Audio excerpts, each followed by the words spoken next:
All right, we're live. Guys, gals, and in between pals, welcome to the Left for Dead podcast, that radical left-wing show that your crazy conservative uncle warned you about, also known as The View, but for progressives. As always, I am one of your hosts, Dane. I am joined respectively by the Chaos Queen, Emma Embers. Hey. And my not-so-estranged uncle, James Harris. You know, it feels right. We're actually recording this episode at proper revolutionary hours, so I'm happy. Right. Had to switch up the schedule a little bit. So yeah, I mean, we don't have to leave to go participate in capitalism. We have to go participate in bedtime. Especially with us over 30 people. To prepare ourselves to participate in capitalism. Right, exactly. Today. All right, so no special guest for you all this week. You're stuck with us, but we got a lot of shit to talk about. We can make hotter takes when there's no guest that we got to worry about their reputation.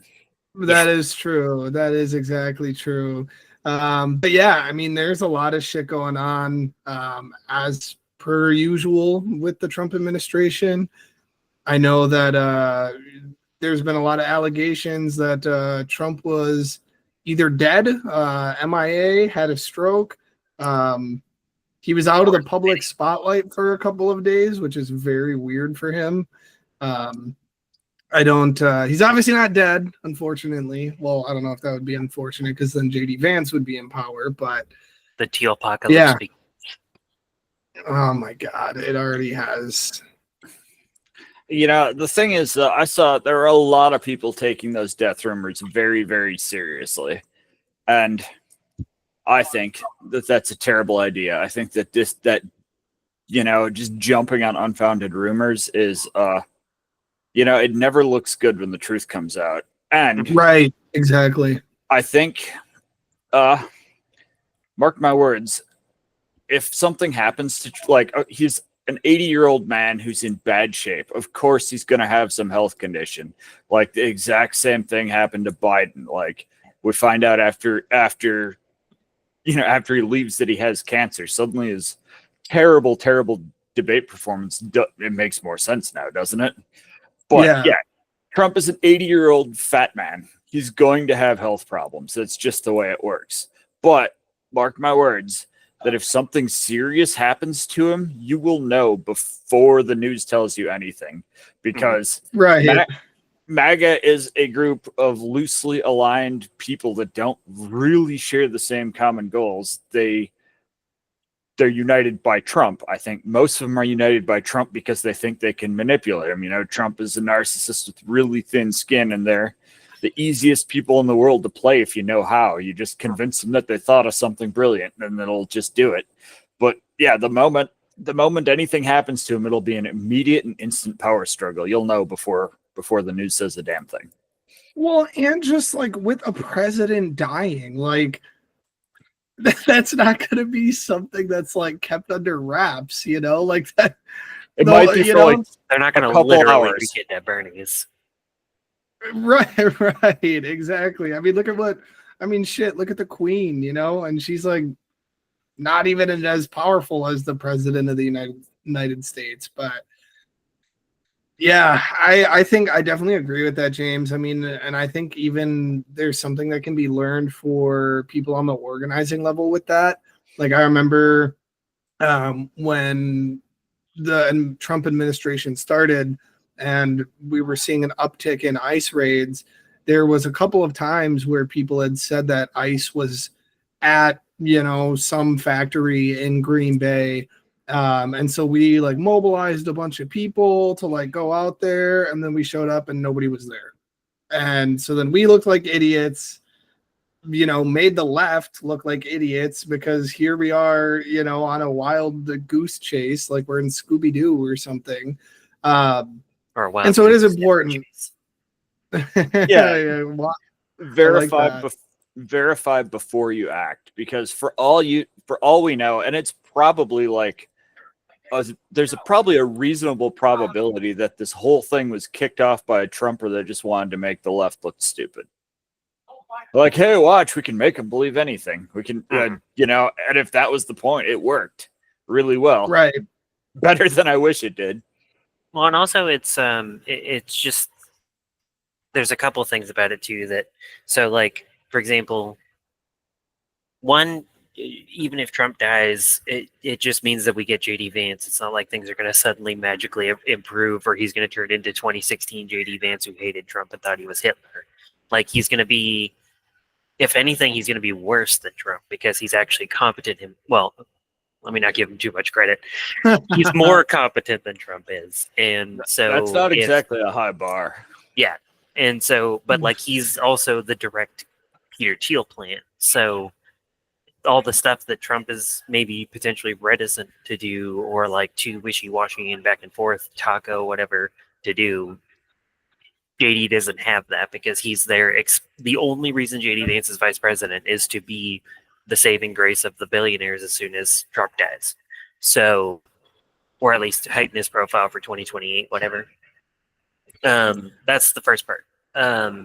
Is that just don't expect JD Vance to be better.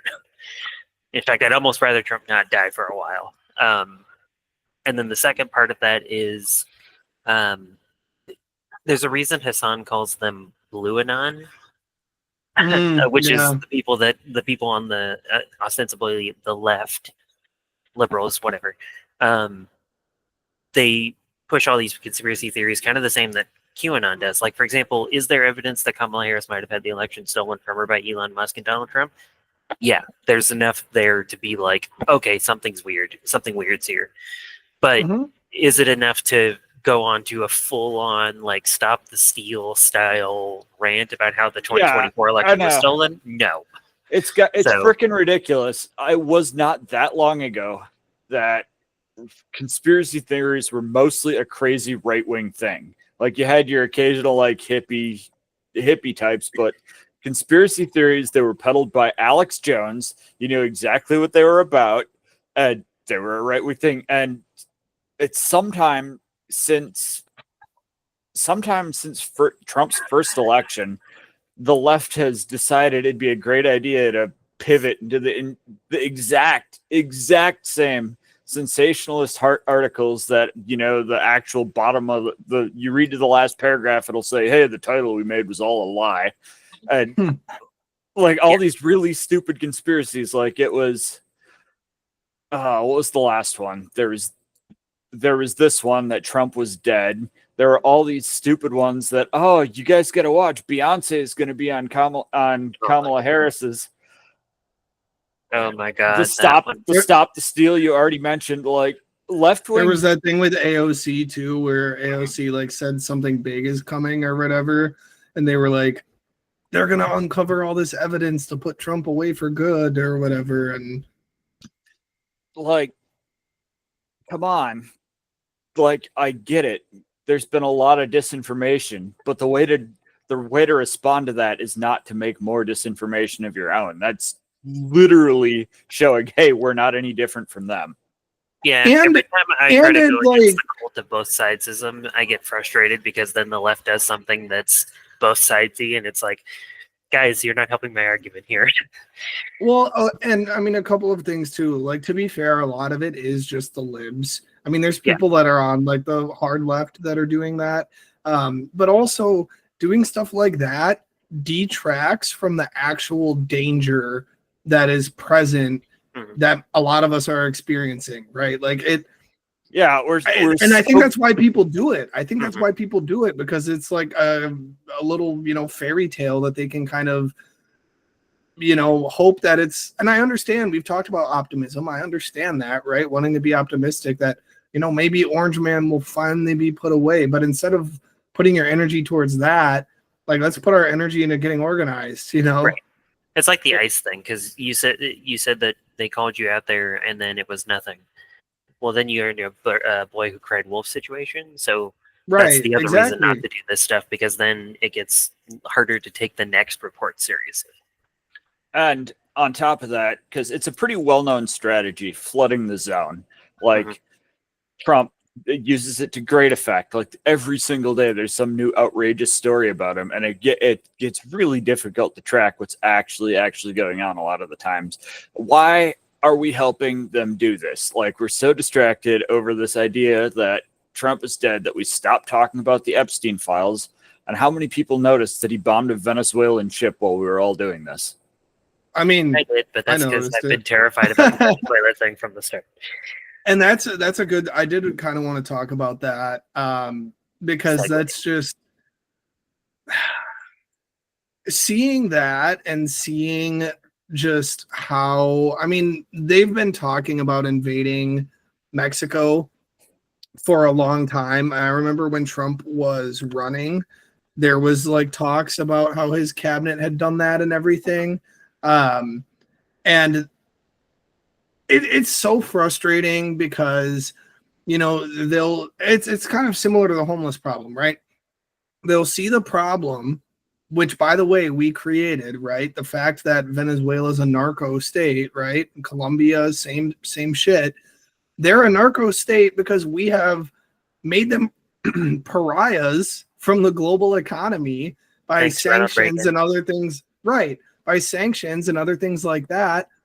So of Now- course they're going to resort to, you know, drug money. Not saying I think it's a good thing, but Well- it's similar to the homeless issue in the fact that we create a problem, we see the problem, and then we're like, yeah, we're just going to muscle our way in and blow shit up, you know, like The American It's- way. It's not even that complicated, though. It's Venezuela is a narco state because we needed to source the drugs that the CIA sold into minority neighborhoods from somewhere. And now the somewhere that we sourced it from, like, oh my God, how could anybody imagine that that's what they would end up doing?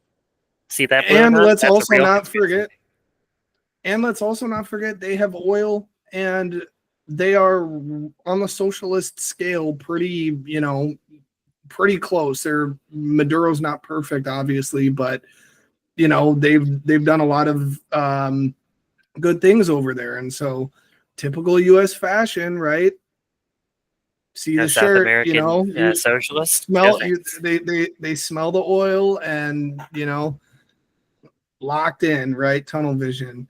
And I just think to kind of even go off your point more, James, about, you know, kind of desensitizing us, like we're forgetting about Israel too. Like Israel bombed a hospital twice, the same hospital, the last hospital in Gaza. They bombed it, and then when people were coming in to provide aid, they bombed it again. Like, and it is hard to like hear all this and not be like, woe is me, or, you know, but it's just there's been a lot of shit. And you know, I think one of the main things we wanted to talk about was the Minneapolis shooter, because that, you know, took to Twitter by storm. Because the one thing we love to do every time there's a shooter is figure out what their ideology is instead of trying to actually fix the problem. And in this case, the shooter, I still haven't received, I don't know, were they trans? Like, was it confirmed that they were trans? So They were- no, not exactly. Like there's some indications that they might have been, but it hasn't been straight up. There's also things to point to them, like maybe the most common interpretation that I've seen that's based on the evidence is that they might have been trans at one point and then detransed. Okay. Unfortunately, all the stuff I've seen indicates that they were trans. Like I watched their manifesto video before it got pulled. And as much the thing that I hate the most is that there was a school shooting, another fucking one. Right, exactly. And the thing that I hate the second most is that the shooter was fucking trans, because we are not MAGA. As much as it pains me to admit some of this stuff, like we don't get to just sit there and deny reality, right? Right. But there's a couple really fucking important things to remember here. The first one is that, as stupid as it is that I got to talk about mass shootings by the thousands, the transgender people are underrepresented, if anything, when it comes to mass shootings. Approximately 0.5% of people are trans, so that's 1 out of every 200 people. And 0.1% of mass shootings are committed by a transgender individual. So that's 1 out of every 1,000. So transgender people are less likely to engage in mass shootings despite often being the victims of violence. But, and I also hate to say this, I fucking think that's probably going to increase. And it's pretty simple why it's going to increase, because like, you know, there's no stereotypical school shooter. There is no like, this is exactly what a mass shooter looks like. But a really, really goddamn common theme is abuse.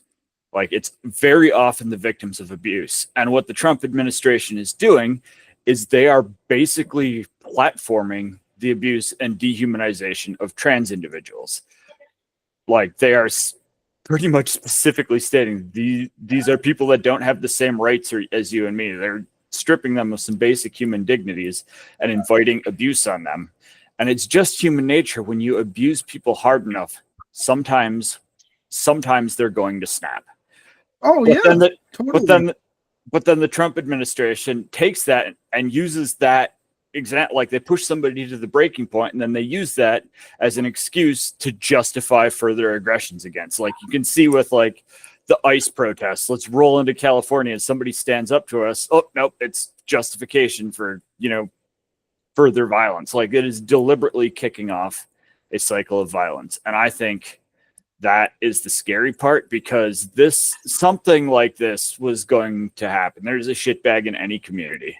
Every community has a shitbag.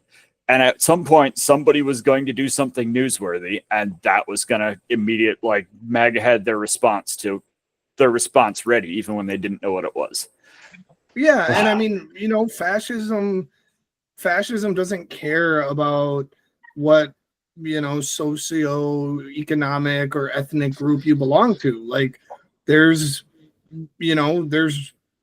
racist minorities, there's, you know, I'm sure there's homophobic trans people and transphobic trans people, you know, like, just because. And that's one thing that I think we are so, to kind of touch on a point that you like to bring up, James, identity politics, I think, has just rooted itself so much into our political discourse that we think it's like a zero-sum game of like, well, if somebody's trans, they can't be a Nazi. Or, you know, if vice versa, if somebody's a Nazi, they can't be trans. And it's like, it's not how that works. Like, intersectionality goes both ways. Yeah, that is not how that works. And fuck. Cut that. I had something and I lost it. That happens. That's fine. It's not like it's 8:30.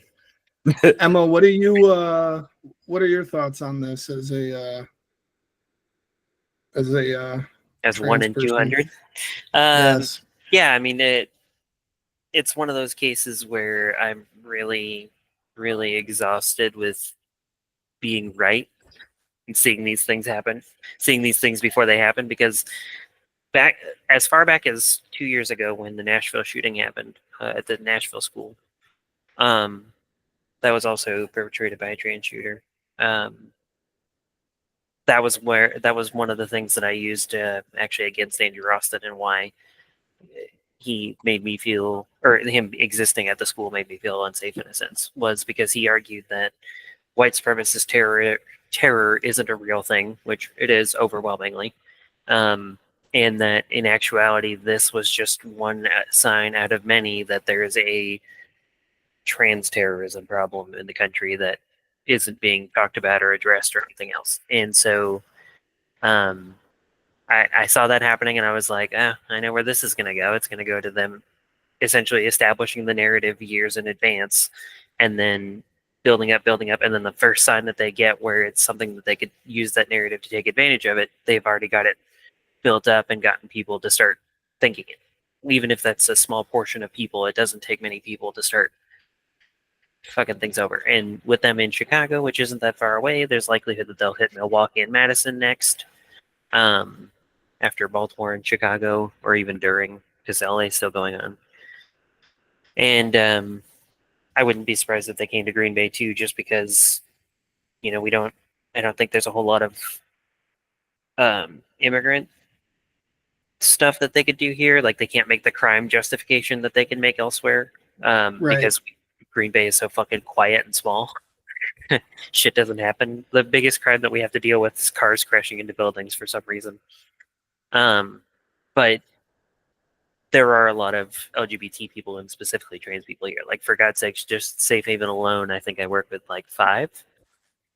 And we don't have a big staff. So I wouldn't be surprised if they started adding to their justifications as they start hitting Milwaukee and Madison, and they're like, hey, we're also getting these militant trans people. And then any trans person they point to, they can just say that's one of the militants.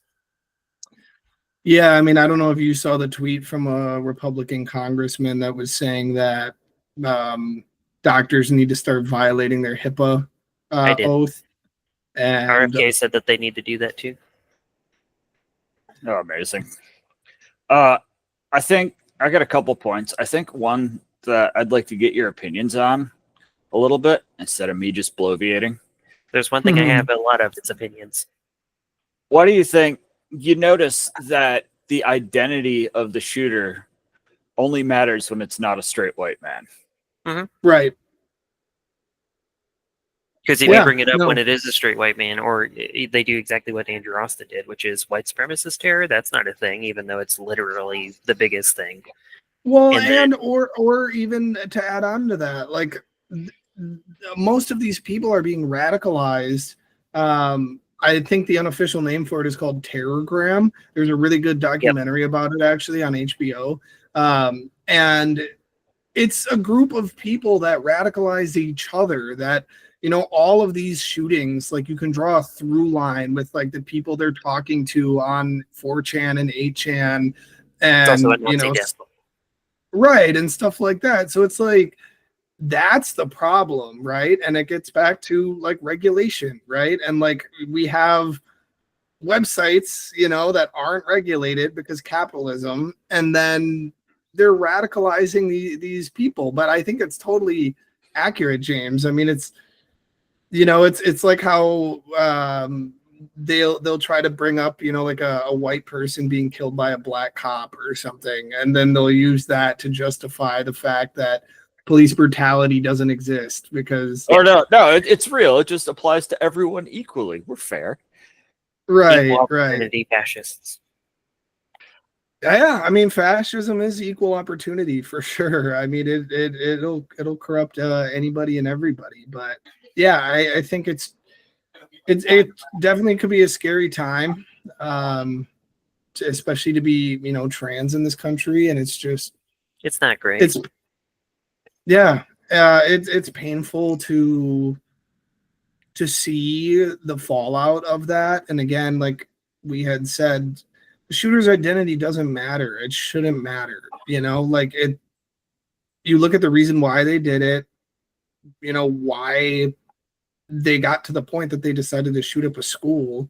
And then again, too, like, it's just so obvious that we have a gun problem. Like, it's such a no-brainer. I'm going to actually disagree with you on that one. Really? Yep, I'm going to. And here's the why. So I'm going to be the first person to say that I think gun control would help, right? Yeah. I think it would help, but I don't think that's a feasible solution. So I think you can probably get some common sense gun control measures through like mental health checks or like a registration.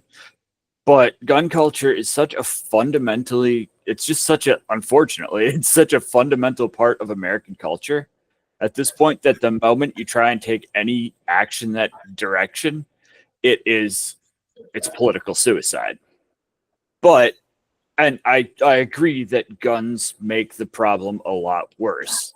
But even countries that have banned firearms face some of the same problems that we do, like the mass casualty events. Like the UK is notorious for mass stabbings and acid attacks and people driving their cars into crowds. Like there's not anything like as direct and primally terrifying as a firearm, but disturbed people will find if you're disturbed and you're really motivated to, like, there are enough lethal things around you that are just a part of your society, a part of our society, that you have the capability to go do that.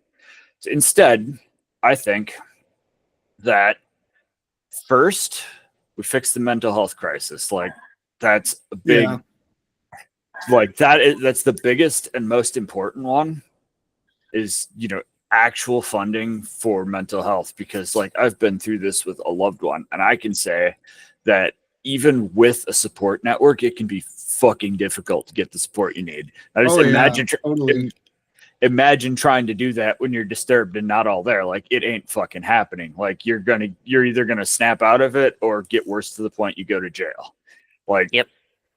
That's also why a lot of people are homeless, which then, starts that whole cycle of how we treat homeless people.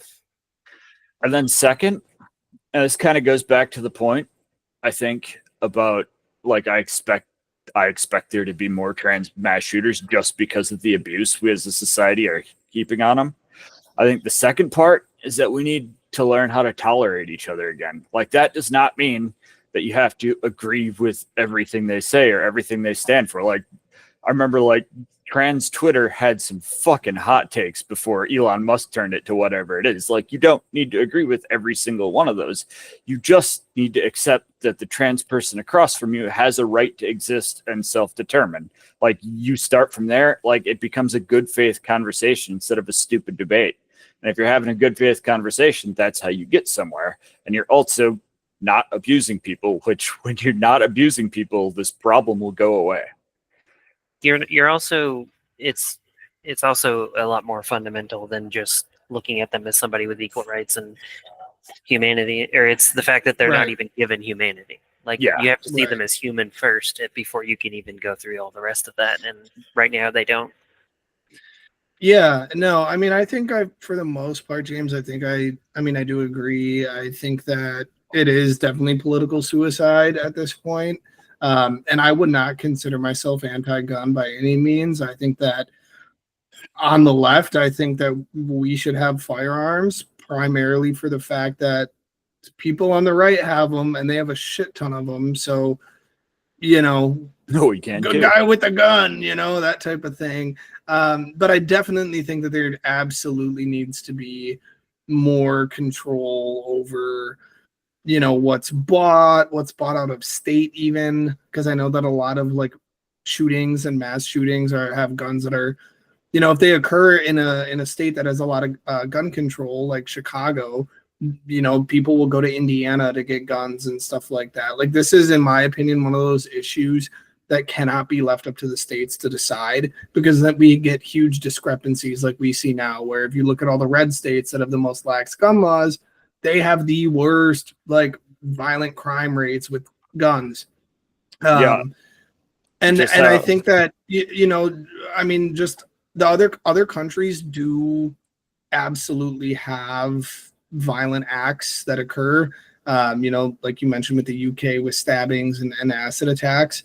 We have that shit too, but then we compound schools getting shot up. And I think that's the big thing, is that other countries, they are having violent acts occur, but you're not seeing 23 kids get mowed down in a school. It's mostly public events, things like that. Okay. Well, not saying that makes it better, but like that's just like it does make it a little better to not have kids getting mowed down at school. Okay. But and if it was 2 years ago, I would have been on board a lot more with that, right, Dan? Mm-hmm. But this is going to sound awful no matter how I say this, but stick with me for a minute, okay? As much as it pains me to say it, we fucking have bigger fish to fry right now. Because, like, look what administration is in charge. Like, you make any meaningful path, you take a single meaningful step toward gun control, it's going to be like, okay, well, now liberals can't have guns. And now, like... Also, that baby getting a gun. Yeah, his dad voted for Trump.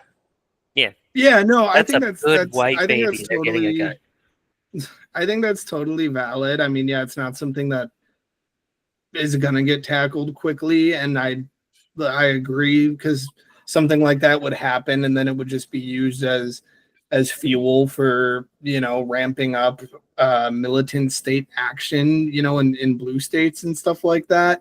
Because, and you hear from the conservatives all the time that first thing they're going to want to do is take our guns. And it's like, we wouldn't want to Literally do that the last thing we take.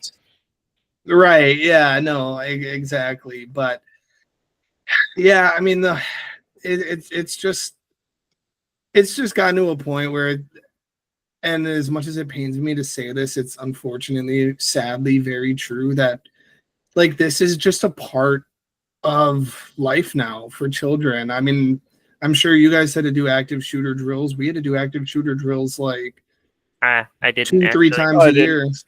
I didn't. Okay, But well, we were like I think we graduated in 2009, 10. So 10 for me. Yeah. 10 here. okay. I was held back a year. Yeah. So, I mean, I grew up having to do that. My 2.5-year-old nephew is going to have to, do that. And it's another example of something that there are solutions to, but money runs deeper than people's morality. And so, nothing's You mean it being runs done. deeper? Money is people's morality. True. That's a good point. And it's another reason why we need to get Citizens United overturned, because look at the NRA, like parading around wearing AR-15 pins. And I think it was a couple of years ago, they had their NRA convention like 100 miles away from Uvalde or whatever, like a week later or something like that. And it's just crazy. And yeah, we're getting.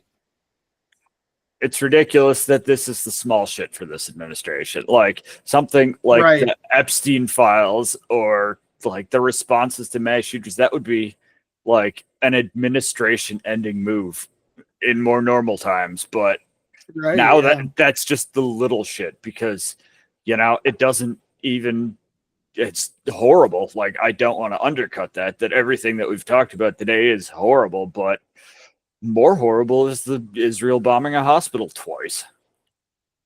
Right. Yeah. And I mean, it does make me wonder at this point, like where things are going to go, because they've gotten so bad and it seems like they're just going to keep getting worse. And I can only imagine what, you've been going through, Emma, seeing like a lot of the reaction, and any of our trans listeners. I know that we have a few. I can't imagine what you guys are all going through with this, because it's a lot, and just seeing the open visceral hatred that's coming from the other side is crazy. But it's all the more reason why we need to get our shit together. We need to get organized. We need to find safe places that we can go if something bad were to happen, right? And I hate to be a doomer. I'm not usually a doomer, but like, I'm gonna push back. You need to be prepared. be prepared. Like, always be prepared. But I'm gonna push back on the doomer. I am cautiously optimistic. Now, that is not going to say things are not going to get worse, because they are going to get worse first. But I think the momentum has shifted enough that we're going to see the other side okay. Just because, so most of my family is very, very right-wing, right? Mm-hmm. As a result, like my Facebook page is very, very right-wing. And right after this Minneapolis shooting, there were, the usual suspects posting a lot of right-wing propaganda crap like all over Facebook, right? And in normal situations, it's just like you look at that, even if it's something really stupid like windmills suck up more energy than they ever produce. There's just like, a shitload of comments. Whales. Yeah, so, anti-vax nonsense. It's always there's just people underneath it celebrating it, right? But in this instance there was a lot of pushback. There was a lot of people saying, like, even if the shooter is trans, it's not because they're trans, it's probably because of all the bullying. There's a decent amount of pushback. So I think I think the counterculture has turned against Trump. And there's enough people that are getting sick of it that he's not going to be able to keep getting away with everything forever. The momentum is starting to shift is what I'm seeing. Yeah, and I'm always the look on the bright side type of person, so it would be utterly out of character for me to drop that now. So I will also say that cautious optimism. If they don't fuck with the election next year's the chance that we have to really make a lot of big steps toward fixing things a lot, especially here in Wisconsin, because we have a governor's race, which if we lose the governor's race and the legislature stays in Republican hands, then we're fucked. Because the GOP here has been trying to pass all the anti-trans legislation that's passed in like Texas and Florida and Louisiana. They just haven't been able to because Evers has been blocking them from doing it. And also all the Republican candidates for governor are pretty much all the same, crazy bullshit.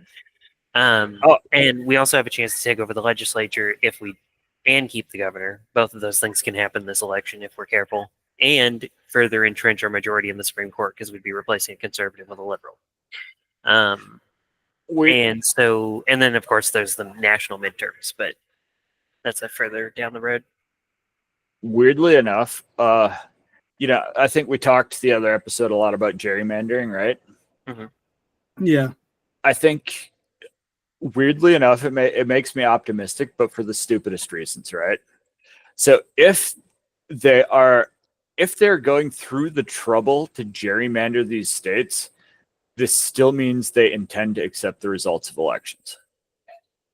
So if you didn't actually, if you were stealing the elections, why would you even bother?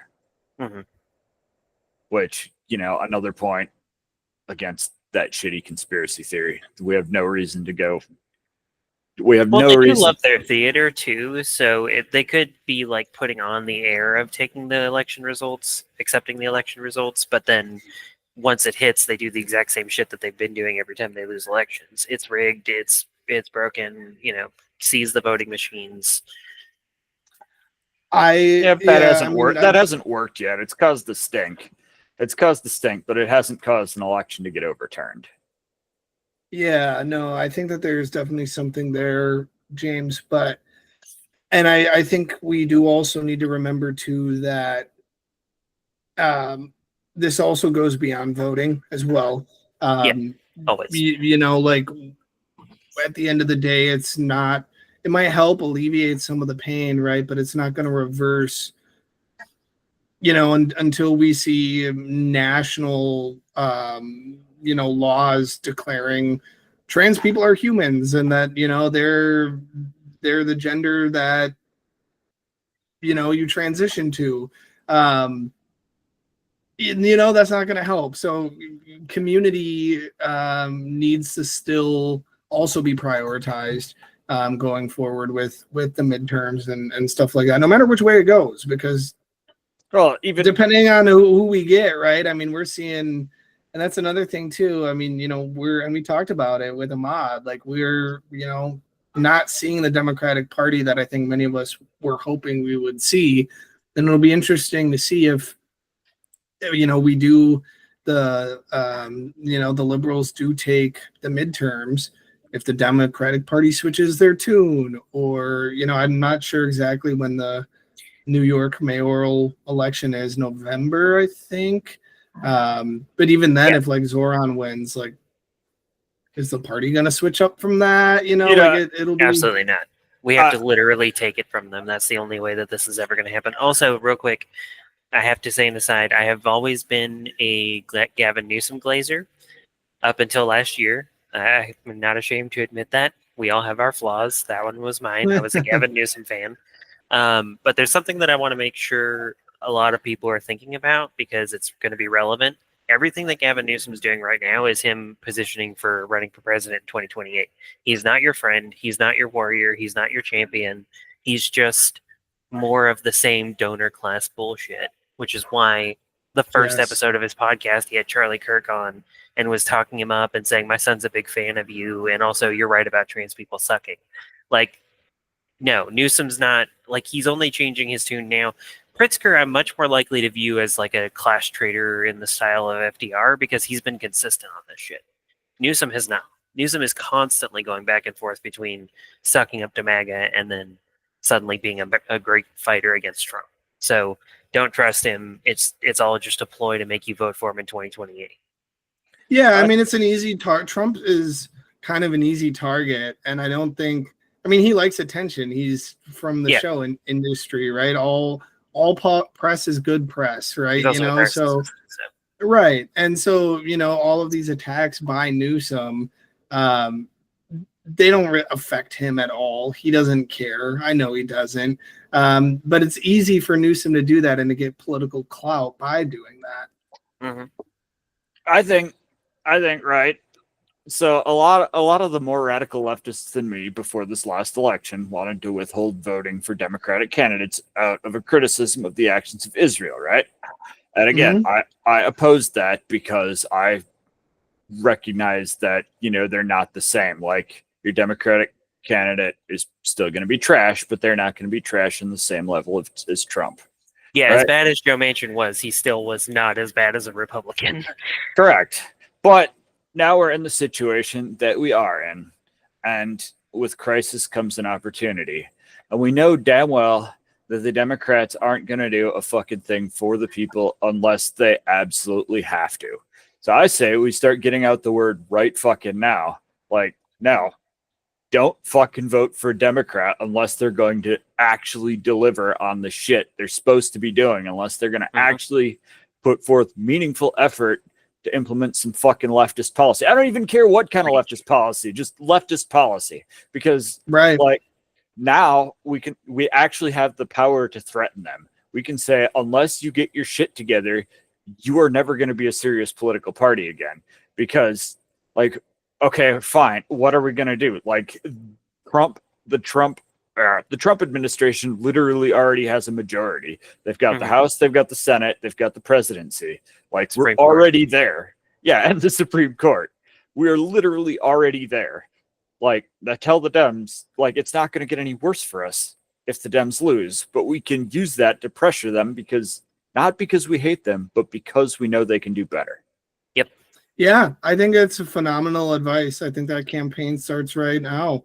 And I think, fuck it. We can even start our own hashtag don't vote Dem. And we can hashtag the episode that way. Because I think it is, if we start mobilizing that type of thing now, it could be far more successful because we've got time yet. Yeah, that's always been my argument, was that the primaries are the place to do the hard, like, in the trenches fighting and threatening not to vote and stuff like that, because that's when it matters the most. Yeah, and I mean, I think there was I forgot what it was, and I was helping with it, which is really unfortunate. It was vote uncontested or something like vote that? Uncontested for the primary. For the primary, and like stuff like that. I mean, I think there was like close to 30,000 people in Wisconsin that like voted uncontested for the primary. Yeah, 100,000 in Michigan, I think. But I think that's a good idea. I think it was just mistimed because it was kind of meaningless because we didn't really have an actual primary. Right, and exactly. There's people that would vote for a fucking turnip over Trump. Like, I mean, I would, you know what I mean? Like that is the only platform that the Dems really even needed to have is, hey, we're not Trump. They fucked it up. Right. I was going to say, yeah, they definitely fucked that up. And I think that's a great idea. And it's always, it always frustrates me when I'm out at a protest or at an event, a little smoke for the local Democratic Party is about to be thrown. And then seeing signs, like we're at an event for this past weekend, we had a Labor Day event against billionaires, right? And there's people there, and granted, most of them are just doing their job, so it's nothing on them, with signs that say vote for Dems, they vote for you. And it's like, but they're not though, you know? Yeah, And so yeah. that's why I think that like a campaign like that is a really great idea going forward to keep them accountable. We Yeah. also need to like really pound home the fact that most of the things that we support have like 60, 70, 80% support, including like most gun control measures have like 80 or 90% support. But we I can mean, never even get the shit abortion done. and free lunches and stuff like Yeah. But we can never it's get the shit shit that done everybody because wants. the donor class controls the politicians, not us. And that's something that people need to pay more attention to. That's part of the anti-oligarchy stuff that I don't think gets pointed out enough, I guess, is that like if a That's a policy has good point. 80% support, why the fuck does it never get implemented?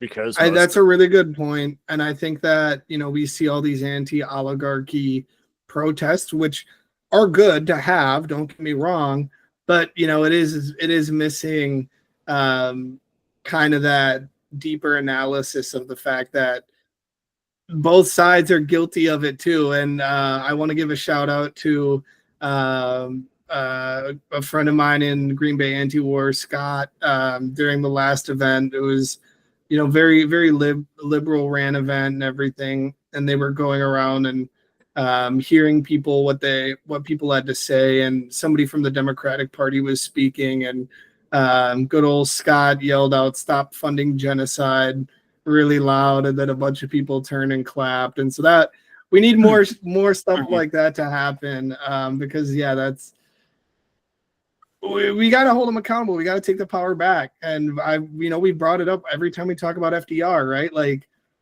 FDR passed all of his legislation because of how militant the people were at the time. And so if we want shit, I'm going to say you're not allowed to claim yourself as any kind of a leftist if you get rich off insiders trading in Congress rather than doing your fucking job. Yeah, totally agree. I mean, yeah, it's a two-way street. Mm-hmm. Well, and also that was one thing that I was glad that Maud was on the same page as us about, was the whole, like, I don't know how much longer I'll be a Democrat for. Like, I have been very open about the fact, as much as I cuddle with the establishment types just to get information and the other useful things out of them, I've only ever been a Democrat as long as the Democrats were useful. And that gets less and less every day. And the more that we see independent runs also making a lot of impact, like, for example, how the Nebraska Republican senator almost got flipped over by an independent, which nobody saw coming. That's all stuff that I think Bernie actually was the one who suggested it, and it was a great strategy idea, in my opinion, which was kind of the same concept as what they did in France, where it's like in places where it's not like a swing seat, for example, run an independent against the Democrat. Just say, fuck it. Who cares? There's an independent versus the Democrat and the Republican. You don't like either of them? Cool. Vote for that one. And have that independent person advocating progressive policies. It's like, if they want to say that we're radicals, cool. We're radical independents. That's our new motto. I will support some individual politicians that identify as Democrat, but I refuse to give any lip service to that fucking shit pile of a party. Yep. Well, that's why, like, if I were a Democrat running, sorry. No, go ahead. I was just going to say, if I was a Democrat running for Tony Weed's seat, one of the things that I would do is say, you don't like Hakeem Jeffries? I don't either. And I won't vote for Hakeem Jeffries. If you vote for me, I will be supporting a new leadership for the Democratic Party. Yeah. Huge. I bet they would like if Croissant says that was the thing that I wanted to see about getting him asked if I had gone to that town hall the other day, was like, would you support Hakeem Jeffries? Would you support ending the arms sales to Israel? Those are like, get the fundamentals out of the way and just be like, are you a candidate that's going to run this stuff? Cool, go for it. I'll like if he wants to endorse that stuff, I'll knock every door I can for him. Gets less and less now that I'm approaching 34, but that's not that old.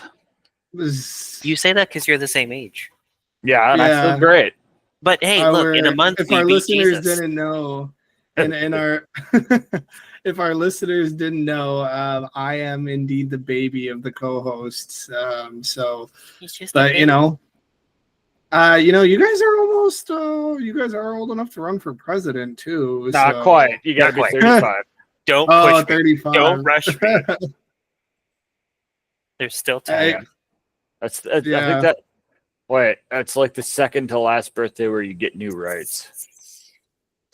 I think the last Honestly, one is yeah. Because after whenever that, it's midlife crisis time.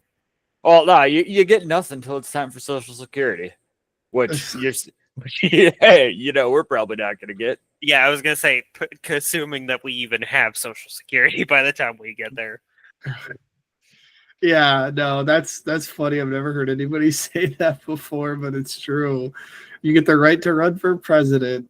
Mm-hmm. Which at this point, I say that they should just lower that to 18 too. Like, if you're old enough to, and I also support lowering the voting age to 15. By the way, there's my radical opinion. No, you lower it to 18. Fucking 4chan is gonna pick a fucking. They're gonna vote the Rizzler for president. Yeah, I mean, just the way that's not worse than what we're doing right now. I'll say that. But yeah, I think the Rizzler would do a better went two job. different directions there. It was like, okay, but is that as bad as what we have? Because if not, I'm not seeing the downside. Oops, I think the Rizzler would do a better job, to be honest. I mean, he seems like a pretty compassionate kid, so he's got the Riz too, so that's important nowadays. I've heard. Can you imagine him hitting his stupid Riz face like to Xi Jinping or something like that? How can they even stand up to that? I mean, the soft power that America unlocks with the Rizzler as president. I mean, I think that the voting age could maybe be lowered. I think the presidential age, I agree with James. I mean, we saw one election, these nuts had like 2% of the vote, and that's only because 18 and up can vote. Imagine if 16-year-olds could vote, right? Like, next thing you know, we're gonna have some guys sitting in his basement. Hawk Tua would have won 24. Oh my god! I forgot I forgot that even existed, and I just got reminded. I mean, she was in the right. She was in the right ballpark for it, though, because she also did a Bitcoin scam. So that's just kind of you have to do a Bitcoin scam if you want to run for president now. It's the new meta. Yeah, because both Kamala and Trump did it. Trump's was obviously way worse. Wait, I didn't hear about Kamala's. Explain. Well, okay, so Kamala's wasn't exactly that she did a Bitcoin scam. It was just that she jumped onto the Bitcoin bandwagon. It was less. Oh well, they have to get the tech bro support. Yeah, but yeah, no, there was no like Kamala coin or whatever. But yeah, no, it's would it be worse? I don't know. Question for the ages. I had something I realized not too long ago because I know we got to wrap up pretty soon. And this is completely out of left field. It's got very little to do with anything we've talked about this episode, right? But did you see the Gamers Nexus video about the fucking leaked NVIDIA, like the journalism they did on NVIDIA and shipping AI chips to China? No. Go find it. I think you got to download the video from torrent sites now, but there are transcripts of the video available, and it details how the Trump administration is trying to heavily, I think Biden started it. I'm not 100% sure, but the current administration is trying to heavily restrict the export of AI GPUs to China. And NVIDIA, like I know Dan likes China more than I do. I don't like China that much. But China. Winnie the Pooh ass. I'm just kidding. But there is this ridiculous amount of effort by the US government trying to prevent any of this to get in the hands of any Chinese nationals, while the industry is trying its level hardest to sell as many of these chips to Chinese nationals as possible for obvious reasons. And the whole justification is to stay at the forefront of fucking AI of all things. Yeah. But and this made me curious, right? Because I think we can all agree that like the AI we got is kind of fucking stupid and shitty, right? Yeah. Like it hallucinates constantly. it hallucinates constantly. It gives wrong fucking information, but it is also apparently the focus of a geopolitical power struggle. And I don't think that they'd be putting this much effort into preventing these chips from going into the hands of the Chinese unless there's something to this that they're not telling us. Yeah. So I think we're going into another technology. I think we're going into another Cold War type of deal, but with AI technology, and we've got the most fucking incompetent president going against fucking China, which, for all their faults, they've got a lot of people and they're very fucking organized. Very Now, organized. You're like an inch away from showing off your butthole. Calm down. I am not a fan of dictatorship, so I just in general I don't approve of China, but I'm starting to get the feeling that we're a world power in decline and China's next. Really? What gave you what gave you that idea that we're a world power in decline? I mean, we elected Trump. Okay, that's a fair point. I can't really. I agree. Yeah, I think the U.S. hegemonic power is on its dying breaths, and I think we're seeing that. I mean, dying animals lash out. You know, that's what they do when they're on their deathbed a lot of times. And what are we doing? Sending boats to Venezuela, you know, to shoot down their ships and supporting a genocidal regime in Israel and mobilizing, you know, like is it the last breaths of the American empire? It's the last ride. Yeah.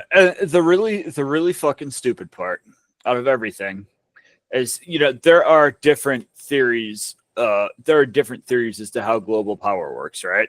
Mm-hmm. And the most common one, and definitely the one that the Trump administration uses, is it's called the realist model, and it basically means I hate it. Yeah, but it basically means that only power matters, right? Mm-hmm. And, you know, as much as I hate it, like, all these models have a time that they're true and a time that they're not true, right? Yeah.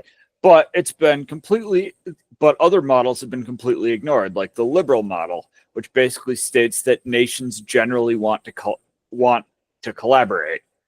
Mm-hmm. And we could have had the entire fucking planet marching to our tune if we just, you know, we give foreign aid, we give all these other countries like improvements to their life. Like, they would have been dependent on, you know, the good stuff continually coming from America, and we would have made people's lives better in the process, and we would have had an iron grip on global hegemony. Like, it's literal win-win-win. But we decide, no, fuck that, we need to do some stupid militaristic bullshit. Well, to defend Dane's point, that's kind of where China is. That's how China has been beating us to the punch every fucking time, because we are still locked in like a 1942 style, like, let's just bomb the shit out of people we don't want. No, China.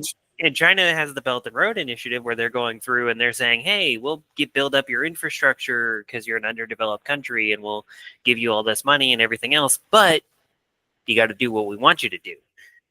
That part sucks, but it's a more benign way to wield power globally. Right. And I think that's spot on. And I mean, it's not really all that different than what a lot of the UN, you know, Bretton Woods organizations like the IMF, you know, and stuff, they do the same thing basically. But yeah, I think China's definitely next in line. I've been reading The Governance of China by Xi Jinping. Which is definitely, like, I will be the first person, as somebody who is a fan, I wouldn't say a fan, but as somebody who acknowledges a lot of the good that China does very frequently.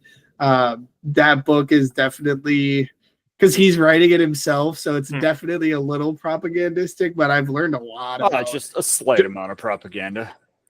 Yeah, but I thought it's worth checking out to anybody that's interested in learning about it, just learning about the way that they see things. You know, having 100-year plans and 5-year plans and 50-year plans. You know, it's like, and damn, that actually flying by the seat of our pants.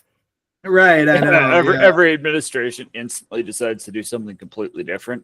Mm-hmm. But yeah, I know we get some Adderall. Yeah. I know we got to start wrapping up, but, you know, China's Belt and Road Initiative, the really, really ironic part is that we fucking invented that. Sometime after we installed the Shah of Iran and, turned Iran from a democracy into a dictatorship, we realized that installing dictators eventually it leads to instability. So we kind of stopped doing that. We started funding women's rights or funding hospitals on the condition that, yeah, you can have this hospital, you can do whatever you want, but you have to adopt free market capitalism. Right. We fucking invented that strategy. And now it's getting used against us to great effect. Mm-hmm. Well, it's For also sure. basically what the Marshall Plan was for all intents and purposes. Right.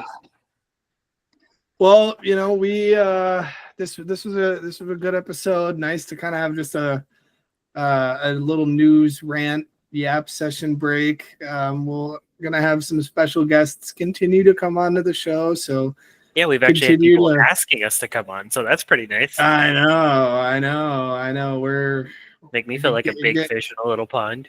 Yeah, for sure. And just remember, as I always say, get active, get wise, get organized. We got a long road ahead of us. Stay trashy, goblins. Don't give up. I promise. We organize. We can change this. That's better. And free Palestine, fuck ICE. Yeah. Free Palestine, fuck ICE. Free Palestine, fuck ICE.